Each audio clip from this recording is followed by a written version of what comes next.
Hey guys, I'm Chef Kevin Gillespie. I just want to thank ShopRite and Coca-Cola for allowing me to show you some of my favorite foods that are perfect for the big game. Today we are making one of my favorites, buffalo chicken nachos. Nachos obviously start with great tortilla chips. So I have here some of my bowl and basket tortilla chips.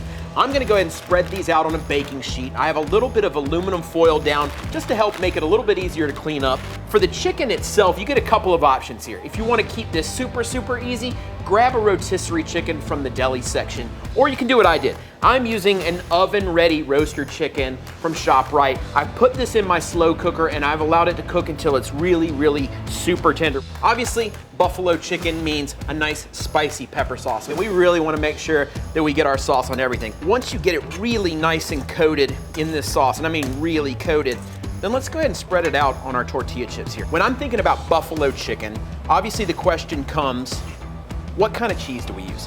For me, this is all about blue cheese. I think this would still be awesome with cheddar cheese, with Colby, something like that. And obviously you're gonna be able to find all of those varieties at ShopRite, so no issue there. And then it's as simple as popping this into a preheated oven here, just until everything is nice and bubbly and melty. It's not good enough that we just bake some chicken with some cheese on it. I wanna put some sort of other pieces to it. Let's slice a bit of celery here, the nice thin slice of celery. I'm gonna do the same with some scallions here. We're gonna utilize some of those sort of more Mexican flavors like cilantro and a little bit of pico de gallo, a little bit of a nice coarse tomato, onion, cilantro that we can sprinkle over the top of them. All right guys, since we got our garnishes ready, I think we could probably go ahead and pull the nachos out of the oven. They should be ready by now. These look excellent. And you know what? I actually want a little bit more sauce here, so I'm gonna take just a little bit more of my spicy sauce and just kind of drizzle it over the top. Now, as promised, we got all of our other garnishes. Let's start with our pico de gallo. Don't be afraid to use as much of this, or as little as this for that matter, that you personally like. Let's add some of our celery leaves here. Let's go with a little bit of our sliced celery. And now this is gonna give us some crunch. This is gonna add a nice freshness to our nachos. A little bit of scallion here as well. And then finally, a bit of cilantro.